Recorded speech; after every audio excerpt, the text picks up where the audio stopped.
I grew up in a home where my mom was going to church and my dad wasn't. I was given the choice whether or not I wanted to go to church, even though sometimes I felt like I was being dragged. It was really a choice on going because it's the choice of whether or not you're going to be paying attention or just sitting there staring at the ground and not really taking anything in. It was also a constant struggle being in a high school where I was the only apostolic Pentecostal there. I acted different, looked different. I didn't go to parties or anything like that, and I got teased and bullied for it throughout my high school career. When I was about 16, 17 years old, my parents got divorced, and was kind of given the option of whether or not I would stay with one parent or the other. When I told my parents I wanted to stay with my dad said, well, one, we don't really have room with the house that he was moving into, but I said I wanted to move in with him because then I could look like everybody else. My dad told me that even if I did live with him, I would still hold up the standards of an apostolic Pentecostal woman because that's what he believed I should do. And so that changed something in me because I was like, oh, well, why? Why would I have to do that? But it changed something where I was like, even somebody who doesn't believe what I believe wants me to keep what I'm believing for some reason that I still didn't know. When I was about 13, 14, that was while I was really, really getting bullied, and I kind of stepped back and stopped paying attention and sat in the back seat of the church because I just wasn't feeling it.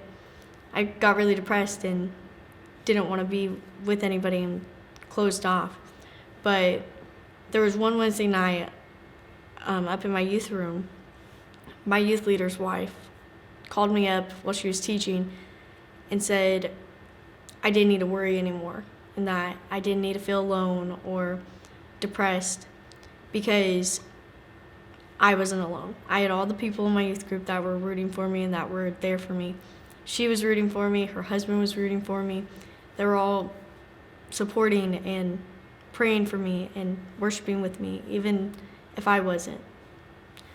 And that was really important to me and very effective because that Wednesday night, with all the depression and the anxiety and everything going on and being bullied, that was the night I had decided I was going to commit suicide. And having somebody tell me that they cared about me and they loved me and that it doesn't matter that I'm different because that's what makes me special was what changed me. It was like, this is why I want to be here. This is why I want to go to church. Because if I don't feel accepted or loved anywhere else, at least I feel it here. At least this is where I'll feel the safest.